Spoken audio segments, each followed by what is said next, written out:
রাতের বেঁচে যাওয়া ভাত দিয়ে বেশ টেস্টি ও হেলদি ব্রেকফাস্ট রেসিপি। প্রথমে কিছুটা সয়াবিন সেদ্ধ করে টুকরো করে কেটে নিয়েছি। তারপরে গাজর ও ক্যাপসিকাম ছোট ছোট করে কেটে নিয়েছি। সাথে কিছুটা বাদাম, কিশমিশ, কাজুও নিয়ে নিয়েছি। এবারে ওভেনে প্যান বসিয়ে তাতে সাদা তেল দিয়ে দিয়েছি। ফোড়নে একটা শুকনো লঙ্কা আর একটা ছোট এলাচ দিয়ে একে একে সবজিগুলো দিয়ে হালকা করে ভেজে নিলাম। এবারে সয়াবিন দিয়ে কিছুটা নাড়াচাড়া করার পর কাজু, কিশমিশ, বাদাম, কাঁচা লঙ্কা দিয়ে দিলাম। এবারে রাতের বেঁচে যাওয়া ভাত ঢেলে দিয়ে তাতে পরিমাণ মতো লবণ, হলুদ ও টেস্ট ব্যালেন্স করার জন্য সামান্য চিনি দিয়ে ভালোভাবে হালকা আঁচে নেড়ে চেড়ে 10 মিনিট মতো ঢাকা দিয়ে রেখে দিলাম।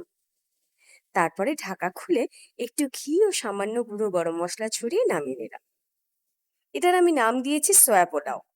কোনো রকম মশলা ছাড়া বেশ টেস্টি একটা রেসিপি। তোমরাও ট্রাই করে দেখো কিন্তু। আমার ছেলের তো খুব পছন্দের খাবার। 15 মিনিটেই রেডি। চলো, সবাই খুব ভালো থেকো। দেখা হবে আবারও পরের ভিডিওতে। টাটা।